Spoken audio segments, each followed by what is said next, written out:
इसमें आगे चलना चाहूंगी कि जो भी हमारे बंधन है, उन जिसके भी जीवन में उसका प्रभाव कहाँ देखने को मिलता है। जैसे कुछ ऐसा व्यवहार जो आम तौर पर समझ नहीं होता, आम तौर से बिल्कुल हटकर, एबनॉर्मल यानी कि नॉर्मल से हटकर कोई व्यवहार, कई बार ऐसे घटनाएं जिनको जीवन में समझ पाना बहुत ही कठिन है। जैसे मेरी आदत है, मैं जनरली लोगों के जीवनों को स्टडी करती हूँ। स्टडी का मतलब कि ऑब्जर्व करती हूँ। ये मेरी बहुत शुरू से आदत है कि मैं लाइफ्स को ऑब्जर्व करती हूँ, बहुत ध्यान से देखती हूँ और जीवनों के अंदर लिए हुए निर्णय, उनके प्रभावों को और उन घटनाओं को और अंदाजन मैं देखने की कोशिश करती हूँ कि क्या हो रहा है। मैं एक व्यक्ति के बारे में जानती हूँ, वो मैं डिटेल में नहीं बताऊंगी। मैंने एक बात देखी कि लगातार उनके जीवन में कुछ ऐसी घटनाओं को मुझे देखने को मिल रहा है कि उनके घर के हर एक मेल मेंबर्स यानी कि पुरुष, उनके घर में उनकी मृत्यु एक के बाद एक, स्पेशली मेल मेंबर्स, जैसे उनके हस्बैंड, उनके भाई, उनका जवान बेटा, वो एक अन्य जाति परिवार से हो सकते हैं, कोई भी है, मैं डिटेल्स नहीं जाऊंगी किसी के पर्सनल लाइफ के बारे में, पर मैं एक बहुत गंभीर विषय को लेकर आपसे बात कर रही हूं, इसलिए मैं रेफरेंस दे रही हूं, ताकि मैं हवा में बात नहीं कर रही हूं, मैं एक रेफरेंस से बात कर रही हूं।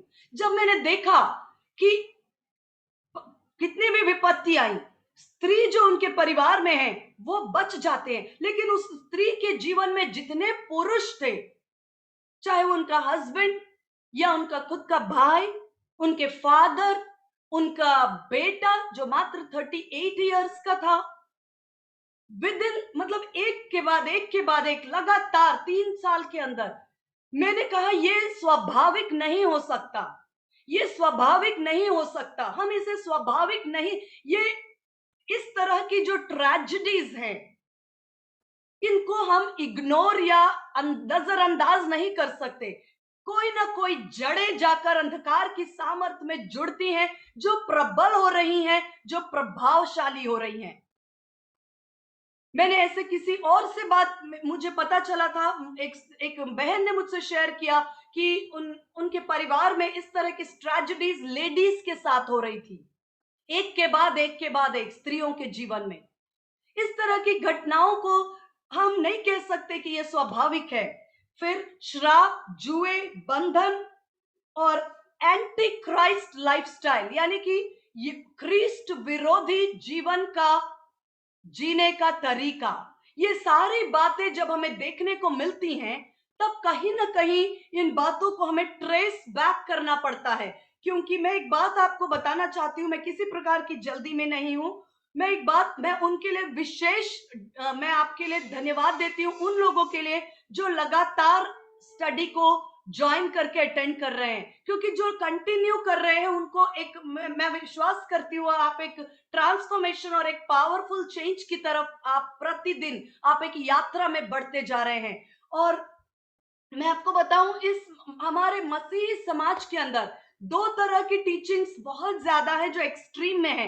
एक तरह की टीचिंग में यह है कि परमेश्वर ने हमारे लिए सारी बातों का प्रबंध कर दिया है, हमारे लिए सब कुछ फिनिश्ड है, तो अब हम बिल्कुल सेटन एक बिग जीरो है, अब हमारे लिए सब कुछ हो चुका है, ये एक टीचिंग है। दूसरा एक टीचिंग है जिसमें हर समय वो पेन में भी दुष्टात्मा ढूंढते हैं, बुक में भी दुष्टात्मा ढूंढते हैं, कप में भी, चप्पल में भी। और मैं चप्पल का इसलिए उदाहरण दे रही हूँ क्योंकि बहुत वर्षों पहले ऐसा हुआ, मुझे सुनने को मिला कि इस तरह के स्लीपर नहीं पहनना चाहिए, क्योंकि ये एक्यूपंक्चर के एक्यूप्रेशर के शिक्षा पर बेस्ड है। तो मैं बता रही हूँ कि हर कोई एक ऐसा एक्सट्रीम यानी कि एक ऐसा बिल्कुल एक्सट्रीम पे पहुंच गए जहां पर हर जगह को आप डिमोनिक। अभी कोई बच्चा सुबह से रात तक वीडियो गेम खेल रहा है, पढ़ाई नहीं कर रहा है, और उसके अगर मार्क्स नहीं आ रहे हैं तो हम ये नहीं कह सकते कि किसी दुष्टात्मा की वजह से उसके मार्क्स नहीं आ रहे हैं।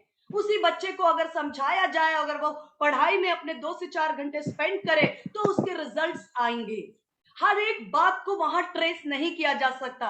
एट द सेम टाइम कोई ये सिखाते हैं कि कोई दुष्टात्माओं का, अंधकार की, शैतान की कोई प्रभाव नहीं है, कोई प्रभाव नहीं, हम इन सब प्रभावों से बाहर है। तो ये भी एक एक्सट्रीम पे शिक्षा है, क्योंकि बार बार वचन में लिखा है कि अपने सारे, क्या, इफिसियों 6 अध्याय में, अपने युद्ध के सारे हथियार बांध लो। अरे क्यों युद्ध के हथियार बांध लो? क्योंकि युद्ध है अगेंस्ट। अगर आप वचन पढ़ेंगे, इफिसियों 6 अध्याय में लिखा, you will be able to stand against, यानी कि तुम उसकी दुष्ट की युक्तियों के विरोध में खड़े रह सको।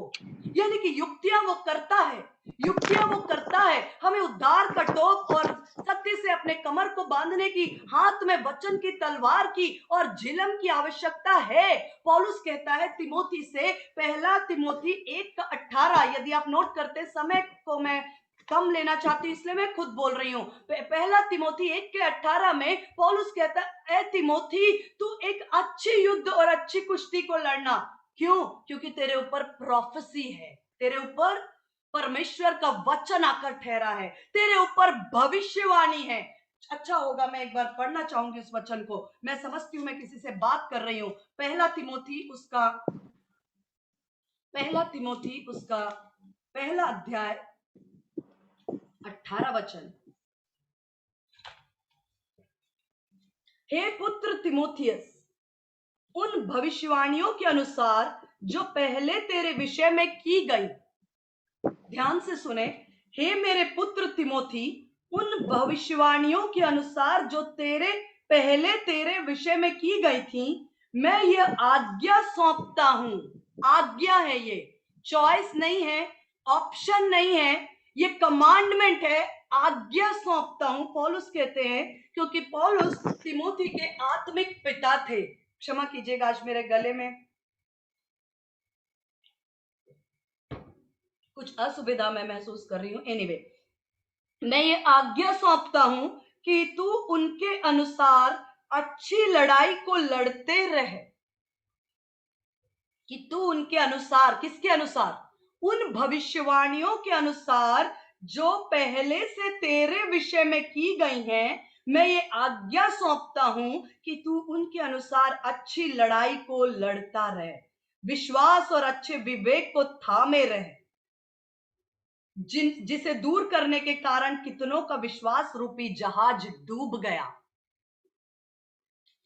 और विश्वास और उस अच्छे विवेक को थामे रहे, जिसे दूर करने के कारण कितनों का विश्वास रूपी जहाज डूब गया। ये तिमोथी को चार्ज दे रहा है। इंग्लिश में लिखा आई चार्ज यू, इंग्लिश में लिखा है आई कमांड यू, कि उन भविष्य, क्योंकि आपके ऊपर एक प्रोफेसी है, आपके ऊपर एक भविष्यवाणी है, आपके ऊपर परमेश्वर का प्लान सेट है। परमेश्वर ने आपके जनरेशंस के लिए, पीढ़ी से पीढ़ी के लिए परमेश्वर ने एक दर्शन, एक विजन, एक योजना, एक ब्लूप्रिंट, एक डिजाइन, एक प्रोग्राम तैयार किया है। आपके ऊपर प्रोफेसी है, आपके ऊपर भविष्यवाणी है, इसलिए आपके लिए अवश्य है कि आप उसके अनुसार अच्छी लड़ाई लड़ते रहें। किस लिए? अपने विश्वास रूपी जहाज को डूबने न दें। विश्वास रूपी जहाज, क्योंकि शत्रु लगातार कोशिश करता है कि विश्वास रूपी जहाज को डुबा दे, और बिना विश्वास के परमेश्वर को प्रसन्न करना अनहोना है, इम्पॉसिबल, इम्पॉसिबल। बिना विश्वास के परमेश्वर को प्रसन्न करना अनहोना है। इब्रानियों 11:6 कहता है, जो परमेश्वर के पास आते हैं उन्हें विश्वास करना चाहिए कि वो है और अपने खोजने वाले को प्रतिफल देता है। हम परमेश्वर के पास आते हैं, हम एक विश्वास के साथ आते हैं। ये अच्छी लड़ाई उन भविष्यवाणियों के कारण जो तुझ पर है। आप एक युद्ध में हैं। ये बार बार मैं इस बात को कहती हूं, और मैंने कितनी बार इन वचनों को आपके साथ शेयर किया है। ये बियॉन्ड डाउट, बियॉन्ड आर्ग्यूमेंट, बिना किसी बहस के स्थापित है कि हम एक युद्ध में हैं।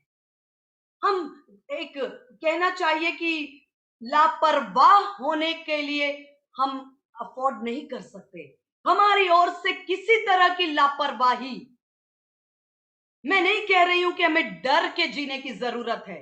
परमेश्वर ने हमें भय का नहीं, सामर्थ, संयम और प्रेम का आत्मा दिया है। लेकिन परमेश्वर के वचन में लिखा है, जागते रहो, सचेत रहो, क्योंकि तुम्हारा विरोधी इस बात के लिए फिरता है कि कब किसे फाड़ खाए।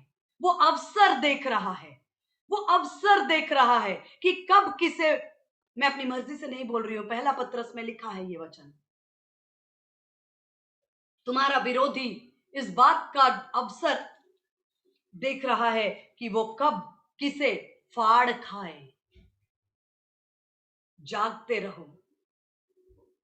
तो मैं कह रही हूं कि दो तरह की शिक्षा, एक की प्रभु यीशु मसीह ने सब कुछ कर दिया है, अब शैतान हमारे जीवन में या कोई भी अंधकार की सामर्थ हमारे जीवन में कुछ भी प्रभाव या एक्टिविटीज नहीं करती। ये सच नहीं है। जब तक हम इस देह में हैं, हमें अपने विश्वास की रक्षा करनी है। दोनों के बैलेंस में आना है। बैलेंस ये है कि हम जैवन से बढ़कर हैं। वो जो मेरे अंदर है उससे जो मेरे विरोध में है कहीं अधिक सामर्थी है। यदि यीशु मसीह मेरी ओर है, मेरा विरोधी कौन हो सकता है?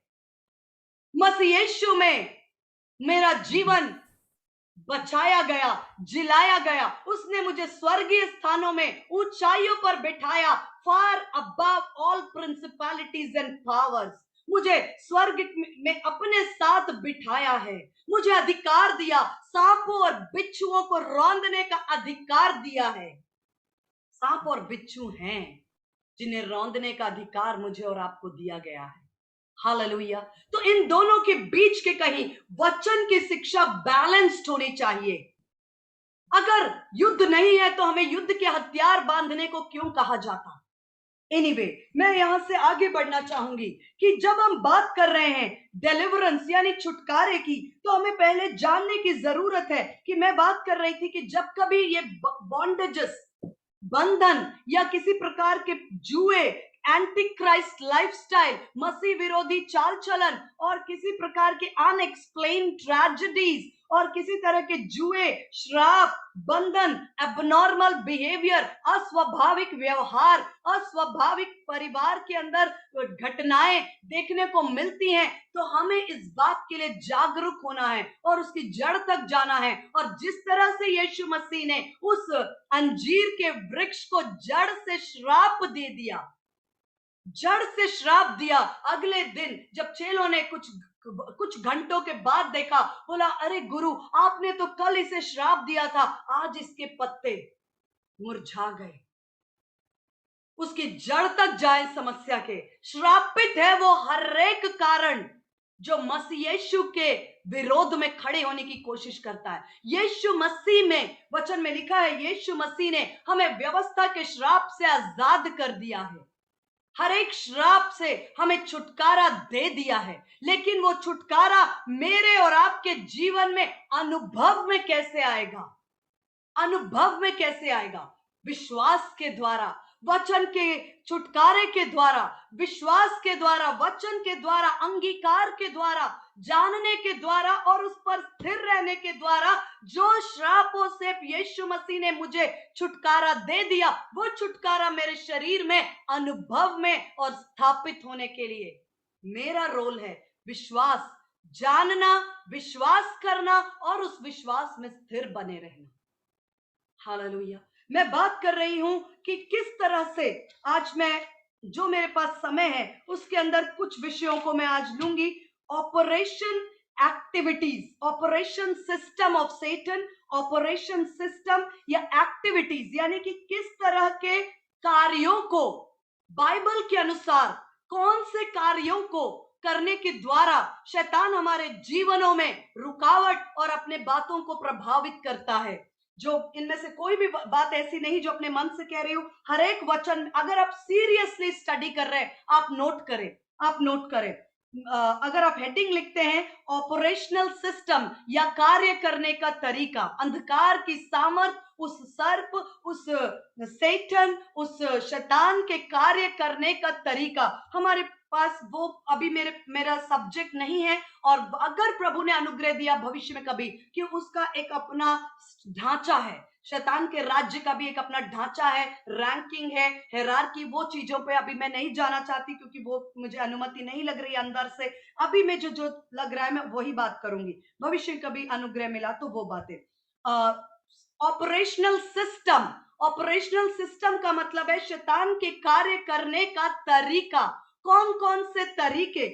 वचन नोट करें, इफिसियों 6:11, इफिसियों 6:11, इफिसियों 6:11 मैं पढ़ती हूं आपके लिए, आप नोट करके रखें और वापस इसे जरूर स्टडी करें। इफिसियों 6:11, परमेश्वर के सारे हथियार बांध लो कि तुम शैतान की युक्तियों के सामने खड़े रह सको। मैं फिर पढ़ रही हूं, परमेश्वर के सारे हथियार बांध लो कि तुम शैतान की युक्तियों के सामने, क्या? युक्तियों के सामने, सब कहेंगे युक्तियों के सामने, शैतान की युक्तियों के सामने खड़े रह सको। युक्ति, युक्ति मतलब हिंदी में तो युक्ति है, इंग्लिश में वाइल्स लिखा है, वाइल्स, WILES, वाइल्स, जिसको सिस्टम, गेम प्लान बोल सकते हैं, स्कीम बोल सकते हैं, तरीका, एजेंडा, प्लानिंग, रणनीति, स्ट्रैटेजी। मतलब ये नहीं है कि कभी भी किसी के लाइफ में आकर के आओ चलो ये भाई अच्छा दिख रहा है, इसको मैं कुछ बीमार कर दूं, अरे चलो संजू भाई के साथ मैं कुछ ऐसा कर दूं। ऐसा नहीं है। चलो चलते चलते मुझे अचानक वंदना सिस्टर दिख गए तो मैं उनके साथ में कोई काम कर सकता हूं। नहीं, ऐसा प्लान वैसा काम नहीं होता। जब शत्रु हमारे जीवन में प्लान करता है, वो युक्ति बनाता है, वो प्लान करता है, वो स्टडी करता है, वो हमारे जीवन को स्टडी करता है। वो देखता है कि नीलिमा की क्या कमजोरियां हैं, उसके जीवन के कौन से स्ट्रॉन्ग पॉइंट्स हैं, कहां वो कमजोर है, उनके परिवार की क्या कमजोरी है, उसके जीवन में क्या चल रहा है, परमेश्वर ने उसके जीवन पर कौन सा अभिषेक रखा है, उसका जीवन आने वाले समय में कितने लोगों को ब्लेस करेगा। ओ नीलिमा का जीवन आने वाले समय में कितने लोगों को बंधनों से छुटकारा देने वाला है। ओ उसके जीवन के साथ यीशु मसीह ने कौन से प्लान्स रखे हैं, वो सब बातों को कोशिश करता है, कोशिश करता है स्टडी करने की। जब कभी हमारे जीवन पर, तिमोथी को कहा उस भविष्यवाणी के अनुसार जो तुझ पर हुई, उसी तरह उस भविष्यवाणी के अनुसार जो मेरे जीवन पर हुई, उस वचन के अनुसार जो प्रभु ने मुझे दिया, वो देखता है कि इसको ये वचन, ये प्लान, परमेश्वर का ये योजना है, आओ मैं इसके जीवन में एक युक्ति तैयार करूं, इसको फंसाने के लिए, ट्रैप करने के लिए, उलझाने के लिए और अपने मार्गों में भ्रमित करने के लिए, बहकाने के लिए, किसी भी तरह से, किसी भी तरह से कोशिश, युक्तियां। देन दूसरा कुरिन्थी 2:11, दूसरा कुरिन्थी 2:11, आप पेशेंस रखें। हो सकता है कुछ बातें आपको इस समय में एकदम से समझ में आने में दिक्कत लगे, लेकिन मैं विश्वास करती हूँ कि होली स्पिरिट हमें धीरे धीरे सारी बातों को समझने के लिए क्लियर हेल्प करेंगे।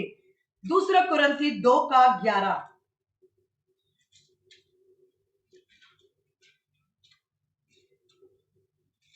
दूसरा कुरिन्थी 2:11, पौलुस कहते हैं कि शैतान का हम पर दाव ना चले क्योंकि हम उसकी युक्तियों से अनजान नहीं हैं। दूसरा कुरिन्थी 2:11, शैतान का हम पर दाव ना चले क्योंकि हम उसकी युक्तियों से अनजान नहीं हैं। ये पौलुस ने बहुत स्पष्ट कहा, हम उसकी युक्तियों से अनजान नहीं है, हम उसकी युक्तियों से परिचित हैं। We are not ignorant of his devices, English में लिखा है, we are not ignorant of his devices. Devices, युक्तियां। डिवाइस मतलब एक ऐसा यंत्र जिसको बनाया जाता है किसी खास मकसद से। जैसे ये लैपटॉप एक यंत्र है, एक डिवाइस है, इसका एक मकसद है, एक मकसद से तैयार किया गया है। ऐसे ही शैतान भी कुछ युक्तियों को अपने मकसद के साथ तैयार करता है। यूं ही सुबह उठकर मूड हो रहा है, चलो आज मैं अंशु के जीवन में ऐसा काम करूं, ऐसा मूड से काम नहीं करता, युक्तियों को रचता है और लंबी प्लानिंग को करता। लेकिन पौलुस कहता है कि अच्छी बात यह है कि हम उसकी युक्तियों से अनजान नहीं है, हम उसकी युक्तियों से अनजान नहीं है।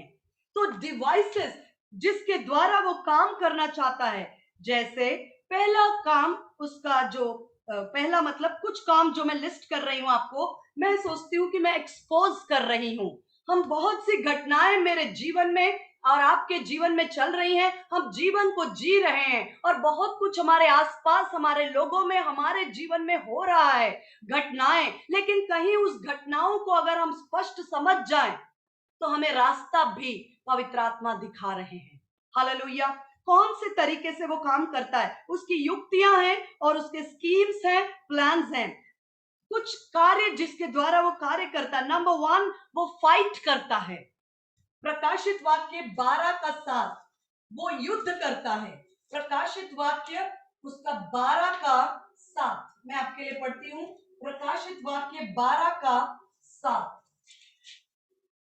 फिर स्वर्ग में लड़ाई हुई, मिकाएल और उसके स्वर्गदूत अजगर से लड़ने के लिए निकले। अजगर और उसके दूत उससे लड़े परंतु प्रबल नहीं हुए और स्वर्ग में उनके लिए जगह न थी। क्या लिखा है? मिकाएल और उसके दूत अजगर और उसके दूत से लड़ने निकले और अजगर और उसके दूत जो है वो प्रबल न हुए और फिर स्वर्ग में उनके लिए जगह नहीं थी।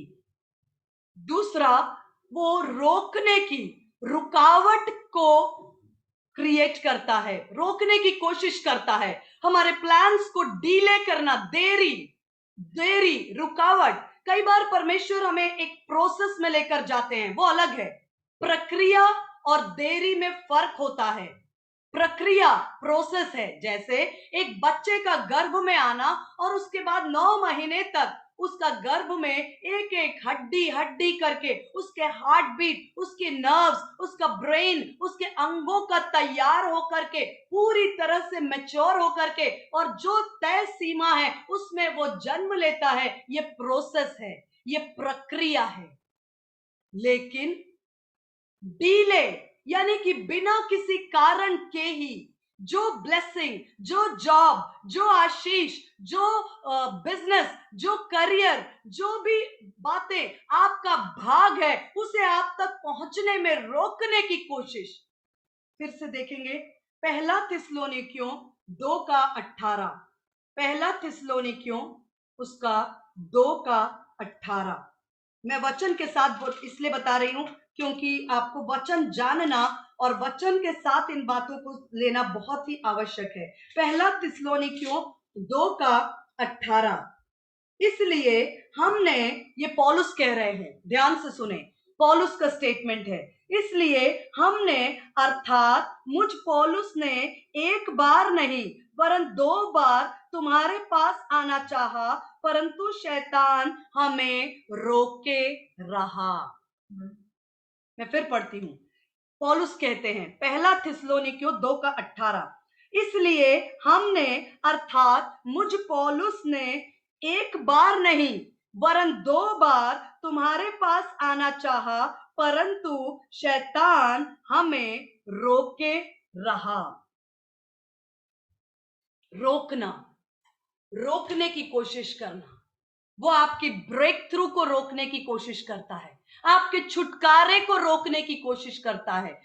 बहुत सिंपल सी बात है, जैसे मान लीजिए किसी को, मैंने बहुत बार इस चीज का अनुभव किया है कि किसी को परेशानी है, मान लीजिए शरीर में या मानसिक परेशानी है, उसको हम कहते हैं आओ चलो आपके लिए हम प्रार्थना करेंगे। वो जितनी बार बुलाते हैं उतनी बार गायब, आ ही नहीं रहे प्रेयर के लिए। नहीं कल आऊंगा, अच्छा ठीक है आप कल आना। आज ही मुझे एक सिस्टर ने बोला है कि मेरे बेटे को 2 महीने से बहुत सारे मानसिक दबाव है, मैं किसी तरह उसको आपके घर लेकर आना चाहती हूँ। मैंने कहा आप बेशक लेकर आइए, हमने लोकेशन वगैरह, पर मुझे पता है कि घर लाना इतना आसान नहीं है। वो कई बार ये मेरे जीवन का अनुभव है, लोग कल आ रहे हैं, ओके आइए, नहीं कुछ काम आ गया हम नहीं आ पाए, हम नेक्स्ट वीक आएंगे, ओके नेक्स्ट वीक आएंगे, अच्छा अगली बार आएंगे। कितने ये रोक उसके छुटकारे को रोकने के लिए कहीं ना कहीं बिजीनेस, कहीं ना कहीं कोई काम, कहीं ना कोई प्रकार का मतलब एक ऐसा यंत्र और युक्ति को तैयार किया जाता है कि कहीं वो जाकर छुटकारा न पाले। और हम क्या सोचते हैं, मैं इस बात को, मेरे हस्बैंड और मैं बहुत बार इस बात को डिस्कस करते हैं। हम क्या बोलते हैं, हर बात का प्रभु का एक ठहराया हुआ समय है। ओके, मैं मानती हूं। जैसे मैंने कहा, प्रक्रिया और देरी में फर्क है। जैसे एक बच्चे का गर्भ में आना और 9 महीने बाद जन्म होना प्रभु का ठहराया हुआ समय है। लेकिन उद्धार पाने का क्या लिखा है वचन में, इब्रानियों में, आज यदि तुम वचन सुनो तो अपने हृदय को कठोर ना करो। आज यदि तुम वचन सुनो, अपने हृदय को कठोर ना करो। क्या मालूम आज तुम्हारा उद्धार का दिन है। आज मुझे वचन सुनाई दिया, मैंने ग्रहण नहीं किया, कल, परसों, 10 दिन, 1 साल, फिर 1.5 साल, 2 साल बाद उसी वचन के आगे मैं आंसुओं से रोकर, घुटने टेक कर प्रभु को ग्रहण करती हूँ। तब मैं क्या कहूंगी कि प्रभु ने वो दिन ठहराया था? नहीं, जिस दिन वचन सुना, परमेश्वर ये चाहता था कि मैं उसी दिन घुटने टेक कर यीशु मसीह को ग्रहण करूं। लेकिन ये मेरे स्वभाव, मेरे शरीर, मेरा सेल्फ, मेरा स्वार्थ, मेरा स्वभाव, मेरी कठोरता, मेरे जीवन के अंदर कार्य करने वाले बातों ने मुझे यीशु मसीह तक पहुंचने से रोका है। ये डिले है, ये देरी है। मैं बार बार कहती हूं कि बहुत चीजों में बहुत कंफ्यूजन है, बहुत कंफ्यूजन है। मैं परमेश्वर का धन्यवाद करती हूं कि हम बात कर रहे थे कि जो एक्साइटमेंट, सच में सच्चे वचन को शेयर करने से बढ़कर आनंद और कुछ भी नहीं हो सकता। और मैं सचमुच में आज विशेष बहन का धन्यवाद कहना चाहती हूँ, सिस्टर पियरली का, कि उन्होंने ये बाइबल हिंदी इंग्लिश दोनों में है। और मैं रिकॉग्नाइज करना चाहती हूँ कि जब उन्होंने कहा कि मुझे पवित्र आत्मा ने बोला है कि मैं आपको ये बाइबल भेजूं, मैं सच कह रही हूँ पियरली, मुझे नहीं मालूम था कि ये मेरे लिए कितना लाभदायक होगा। मैंने कहा ठीक है, आपको होली स्पिरिट ने बोला, आप भेजिए। और आप यकीन नहीं मानिए, उस दिन से आज तक ये बाइबल लेकर ही, क्योंकि मैं इंग्लिश में बाइबल पढ़ती हूँ, हिंदी बाइबल नहीं पढ़ती हूँ, तो मुझे 2 बाइबल खोलने का जो गैप है वो इससे कवर होता है। और मैं सच में परमेश्वर का धन्यवाद करना चाहती हूँ, क्योंकि मैं ये बताना चाहती हूँ कि परमेश्वर कैसे हमें, हमारे अंदर बात करते हैं। अब ये हमारे ऊपर है कि हम उस परमेश्वर की बात को सुनकर क्या एक्शन लेते हैं। उन्होंने सुना, एक्शन लिया तो परमेश्वर की ओर से ब्लेसिंग है, क्योंकि ये बहुत ही फ्रूटफुल है, बहुत हेल्प कर रहा है हमें। परमेश्वर की आवाज को मैं कितनी देर से सुनती हूं, ये मेरे जीवन का प्रॉब्लम है। प्रक्रिया और देरी में फर्क है। यहां डीले, या लिखा है, पौलुस कहता, मैं बार बार तुम्हारे पास आना चाहता था, 1 बार नहीं 2 बार, लेकिन शैतान ने मुझे रोका किसी भी तरह से।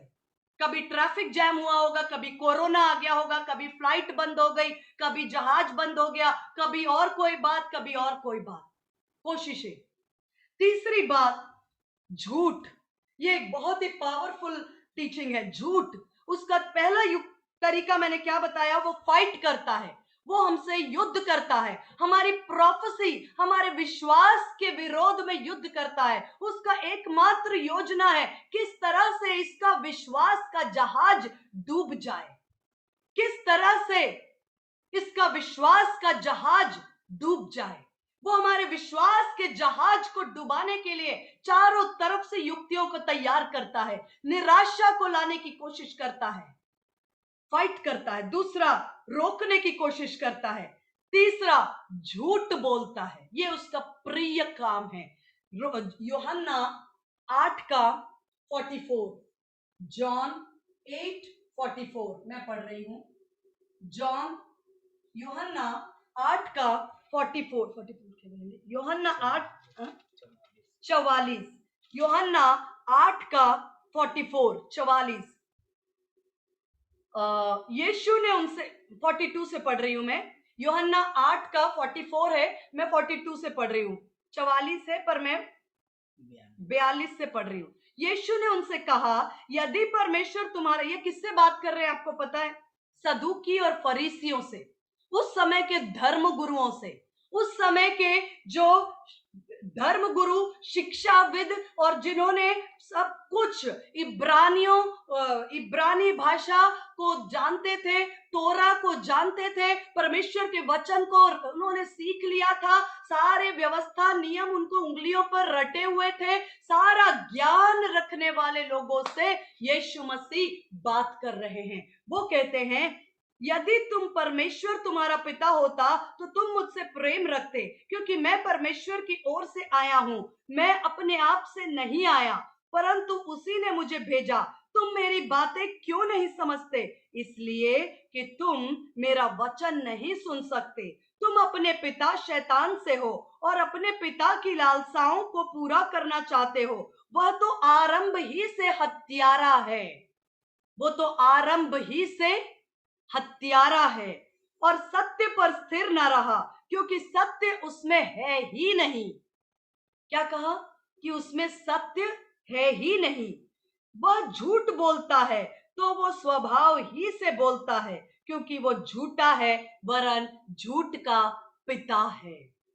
सारे झूठ का पिता, यानी कि झूठ का रचने वाला, झूठ का उद्गम, झूठ का सोर्स, झूठ को बनाने वाला, क्राफ्ट करने वाला, झूठ को जब लिखा है, जब वो झूठ बोलता है तो वो अपने स्वभाव ही से बोलता है, क्योंकि वह झूठा है, वरन झूठ का पिता। आप जानते हैं मातृभाषा जिसको बोलते हैं, मदर टंग, किसी का कोई भी भाषा हो, मातृभाषा बोलने में वो अलग ही उनको क्या होता है, आराम से बोल पाते हैं। और जैसे हमारे संजू भाई हैं, जयपुर में आते हैं, लेकिन वो छत्तीसगढ़ी बोलते हैं, वो शायद उनकी मातृभाषा है, ठीक है। और मातृभाषा यदि किसी की कोई भी मातृभाषा है, उसमें वो अपने आप को बहुत कंफर्टेबल महसूस करते हैं, बहुत ही आराम से वो बात करते हैं। जैसे हम जब छोटे, हमारी मातृभाषा तेलुगु, और कई लोग जो विदेश में रहते हैं उनकी मातृभाषा इंग्लिश है। तो मातृभाषा का मतलब क्या है? वो भाषा जिसमें वो अपने आप को बहुत आराम से, हमारी कुछ बहनें हैं राजस्थान की, वो राजस्थानी, मारवाड़ी बहुत अच्छे से बोलते हैं। आपको पता है शैतान का मातृभाषा क्या है? झूठ। वो जब झूठ बोलता है वो अपने स्वभाव से बोलता है, वो उसकी मातृभाषा है, जिसमें वो एक्सपर्ट है, जिसमें वो मास्टरी रखता है, जिसमें वो सिद्ध है, जिसमें वो बिल्कुल अपने आप को कंफर्टेबल, जिसमें उसको बहुत अच्छा महसूस होता है, आनंद महसूस होता है। झूठ बोलने वाला स्वभाव उसका है, वो झूठ बोलता है। इन विषयों पर हम आएंगे बाद में। दूसरा, यूहन्ना 10:10, चोरी करता है, घात करता है और नाश करता है। मैं यहां रुकना चाहूंगी यूहन्ना 10:10 का बताकर। यूहन्ना 10:10, हम ये क्या देख रहे हैं? हम युक्तियां देख रहे हैं। शत्रु किन युक्तियों के द्वारा हमारे जीवनों में कार्य करने की कोशिश करता है? वो फाइट करता है, वो डीले यानी रुकावट या देरी को लाने की कोशिश करता है। उसके बाद वो झूठ बोलता है और चोरी करता है, घात करता है और हत्या करता है। यूहन्ना 10:10, ये सब आप जानते हैं। चोर किसी और काम के लिए नहीं, केवल चोरी करने, घात करने और नष्ट करने के लिए आता है। ये उसका प्राइमरी एजेंडा है, चोरी करना, घात करना और नष्ट करना। क्या चोरी करने आता है? आपके जेवर, आपके कार? नहीं मेरे प्रियो, नहीं, उसको इन बातों में इंटरेस्ट नहीं है। यीशु मसीह को कंगूरे पे ले जाकर उसने कहा, ये संसार और इसका वैभव, ये धन, ये संपत्ति, ये पद, ये प्रतिष्ठा, सब कुछ मेरा है, मुझे आराधना करो, मैं तुम्हें दे दूंगा। उसको आपके जेवर, आपकी गाड़ी, आपका बंगला, आपका कैश, इन बातों में इंटरेस्ट नहीं है। ये तो उसका, समझ लीजिए कि एक युक्ति है जिसके द्वारा वो हमें गरीब करना चाहे या और दूसरे युक्तियों को पूरा करना चाहता है। लेकिन चोर चोरी करने के लिए, घात करने के लिए और नाश करने के लिए आता है। उसकी पूरा एजेंडा ये है कि वो आपकी शांति को चुरा ले, वो आपके विश्वास को घात करे, विश्वास के जहाज को डुबा दे, वो आपके परमेश्वर, क्या लिखा है, बीज को मेरे ख्याल से खोलूं या नहीं वो वचन मैं नहीं जानती। वो वचन जहां लिखा है कि जब बीज बोया जाता है तो क्या होता है, चुराने वाला आकर वो बीज चुरा लेता है। चुराने वाले आकर, वो रेफरेंस मैं अभी नहीं ले रही हूं, जब बीज बोया जाता है तो चुराने वाला आकर उस बीज को क्या करता है, चुरा लेता। क्या है वो बीज? वो बीज है परमेश्वर का वचन। वो बीज है परमेश्वर का वचन। चोर चोरी करने आया, क्या चुराने आया? परमेश्वर का वचन मेरे और आपके जीवन से, मेरे और आपके हृदय से चुराने आया, घात करने आया मेरे विश्वास को, और नष्ट करने आया मेरे जीवन को, शांति को, मेरे पवित्र चाल चलन को, मेरे उद्धार के अनुभव को। चोरी करने, घात करने, परमेश्वर का वचन के बीज को वो चुराने आया। लेकिन यीशु मसीह इसलिए आया कि हम जीवन पाएं और बहुतायत का जीवन पाएं। वो चोरी करता, घात करता और नष्ट करता है परमेश्वर का वचन। हाँ, मत्ती 13:19 में एक बार पढ़ लेती हूँ ये वचन आपके लिए, क्योंकि मैं चाहती हूं कि जो कुछ मैं कहूं वो वचन के द्वारा रिलेट किया जाए। और मत्ती 13:19 में आपके लिए पढ़ रही हूं, ताकि वचन के आधार पर ही हम किसी भी बात को, शिक्षा को ले सकते हैं। अब तुम बोने वाले का दृष्टांत सुनो। मत्ती 13:19, मत्ती 13:19, तुम बोने वाले का दृष्टांत सुनो। जो कोई राज्य का वचन सुनकर नहीं समझता, उसके मन में जो कुछ बोया गया था वह दुष्ट आकर छीन ले गया। मैं फिर पढ़ूं आपके लिए। तुम बोने वाले का दृष्टांत का अर्थ सुनो। जो कोई राज्य का वचन, कहिए वचन, राज्य का वचन, सुसमाचार का वचन, जीवन का वचन, जीवन का वचन, राज्य का वचन सुनकर नहीं समझता, उसके मन में जो कुछ बोया गया था उसे वो दुष्ट आकर छीन ले जाता है। ये वही है जो मार्ग के किनारे बोया गया। दुष्ट, हम क्या सोच रहे हैं, चोरी करने के लिए आया। वो क्या चोरी करने आया? मेरे तिजोरी के पैसे नहीं, नहीं, वो आपके जीवन में परमेश्वर के वचन को जो बोया गया उसको। तभी तो पौलुस ने तिमोथी से कहा ना, पहला तिमोथी 1:18 मैंने आपके लिए पढ़ा है, उसमें कहा, हे तिमोथी, मैं तुझे आज्ञा देता हूं उन भविष्यवाणियों के अनुसार जो तेरे जीवन में की गई, एक अच्छी लड़ाई लड़ना, अपने विश्वास को थामे रहना, अपने वचन को थामे रहना। क्योंकि कई लोगों ने विश्वास को और वचन को छोड़ देने के कारण उनका विश्वास का जहाज डूब गया। और मैं नहीं चाहता तिमोथी कि तेरे विश्वास का जहाज डूब जाए, क्योंकि तेरा विश्वास बहुत कीमती है। ये विश्वास तेरी नानी से आया, ये भी वचन में लिखा है। तेरी नानी में जो विश्वास था वही खरा विश्वास तेरी मां के अंदर, और जो खरा विश्वास तेरे मां के अंदर, वही खरा विश्वास तिमोथी तेरे पास आया। ये धरोहर है, ये धन है, ये कीमती है, ये बेशकीमती है। पीढ़ी से पीढ़ी के लिए आपको अगर कुछ पहुंचाना है, जिम्मेदारी से, धन संपत्ति, घर जमीन जायदाद से बढ़कर आपको विश्वास को अपनी अगली पीढ़ी में एक धरोहर के रूप में, एक धन के रूप में, एक बेशकीमती बहुमूल्य, एक सामर्थ्य के रूप में आपको डिपॉजिट करना है, आपको अपनी अगली पीढ़ी को देकर जाना है।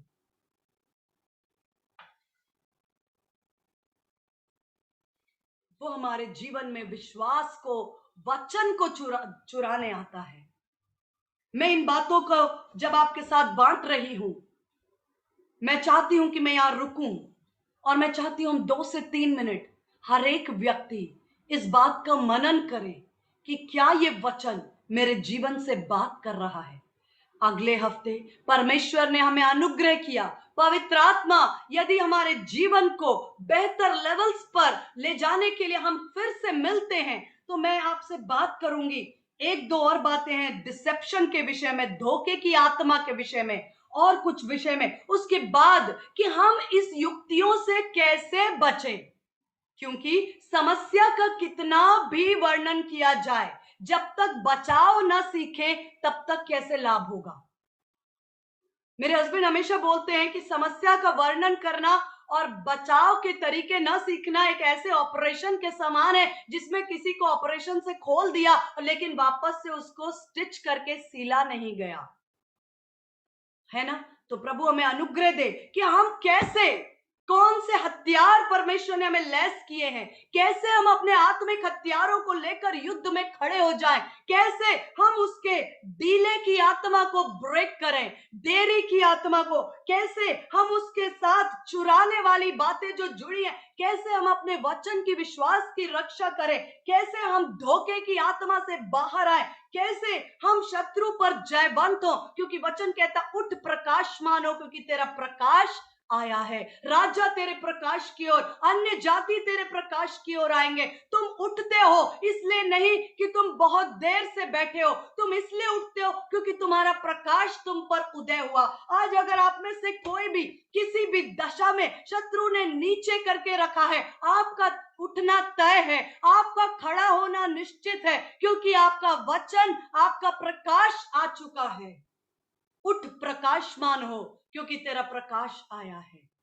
Hallelujah, hallelujah. हम आने वाले समय और सीरीज के अंदर प्रभु हमें अनुग्रह करे, हमें सामर्थ दे और हमें हम पर ऐसा अनुग्रह करे कि हमारे आत्मिक समझ को इतना फ्री और इतना सेंसिटिव और परमेश्वर की ओर इतना संवेदनशील हो जाए कि हम इन बातों को पकड़ सके, सीख सके और एक निपुण योद्धा के समान खड़े हो जाए, अपने परिवार के लिए, अपने भाई बहनों के लिए, अपने कुटुंब लोगों के लिए, अपने समाज, अपने फ्रेंड्स के लिए, अपने बच्चों के लिए और जिन किसी को परमेश्वर ने हमें एंट्रस्ट किया उनके लिए एक व्यक्ति काफी है। एक गिदियोन के द्वारा परमेश्वर ने बड़ा काम किया है, एक उस अब्राहम के द्वारा परमेश्वर ने राष्ट्र को बसाया है, एक सैमुएल के द्वारा परमेश्वर ने अंधकार की सत्ता को खत्म किया है, एक दाऊद के द्वारा परमेश्वर ने एक दाऊद नगर बसा दिया, एक पौलुस के द्वारा 3/4 नया नियम लिखा गया, एक यीशु मसीह संपूर्ण मानव जाति का उद्धार और छुटकारा बनकर आया। एक व्यक्ति परमेश्वर के लिए काफी है। अगर एक व्यक्ति खड़ा हो जाए, तू यदि उद्धार पाए तो तू और तेरा घराना, तू और तेरा घराना, एक व्यक्ति यदि जिम्मेदारी ले ले तो उसका घराना उद्धार ना पाए हो नहीं सकता। लेकिन वो एक व्यक्ति को ही शैतान खड़ा होने नहीं देता है। इन युक्तियों के द्वारा वो उसे दबाकर, उलझाकर, फंसाकर, लपेटकर, डिस्ट्रैक्शन के द्वारा बिजी बिजी बिजी, हम बिजी हैं, हमारे पास बहुत जिम्मेदारी, हमारे बच्चे, हमारा स्कूल, हमारा कॉलेज, हमारा जॉब, हमारा बिजनेस, हमारा करियर, हम बहुत बिजी हैं। हमारे पास इतना समय नहीं है कि हम परमेश्वर की बातों को इतनी गंभीरता से, मैं आपको कहती हूँ आप बहुत बिजी हैं, आपके पास बहुत जिम्मेदारियां हैं, तो आपको सबसे ज्यादा जरूरत है परमेश्वर के वचन की। अगर जिसके ऊपर जितनी ज्यादा जिम्मेदारियां हैं उसको उतनी अधिक परमेश्वर की आवाज सुनने की जरूरत है, क्योंकि आपकी एक गलती, आपका एक चूक, आपकी एक लापरवाही बहुत प्रभाव डाल सकती है और आपका एक सही निर्णय आपके जनरेशंस को, पीढ़ियों को सही रास्ते पर स्थापित कर सकता है। यदि आप बहुत बिजी हैं, आपके पास बहुत जिम्मेदारियां हैं, तो आपको सबसे अधिक परमेश्वर पर भरोसा करने की और उसकी आवाज को सुनने की जरूरत आपको है। हालेलुया। मैं चाहती हूं एक क्षण के लिए हम अपनी आंखों को बंद करें। इस समय आप याद करें, इस समय आप पवित्र आत्मा को अपने सिचुएशन में आमंत्रित करें। इस समय आप परमेश्वर के आत्मा के साथ 2 मिनट बातचीत करें।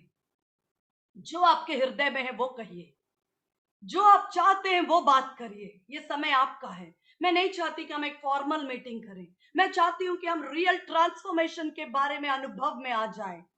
ये समय आपका है। आप अपने रूम में जहां भी हैं 2 मिनट के लिए अपनी आंखों को बंद करें, होली स्पिरिट के साथ, परमेश्वर की आत्मा के साथ बातचीत करें। आप बताइए कि आपको क्या आवश्यकता है, कहां आप कमजोर पड़ रहे हैं, कौन सी जगह है जहां पर आपको शत्रु ने दबाया है, परमेश्वर का वचन आपको छुटकारा देने के लिए सामर्थ्य है। मैं यहाँ पर प्रार्थना में हम प्रार्थना करेंगे, हालेलुया, हम प्रार्थना करेंगे, हालेलुया। लेकिन हम ये नहीं चाहते कि हम प्रार्थना करें, हम चाहते हैं कि आप उसके साथ शामिल हो, हृदय से, मन से, विश्वास से छुटकारे की घोषणा करते हुए, उसके झूठ और उसकी युक्तियों का पर्दाफाश करते हुए। ये आपका समय है, ये आपका समय है।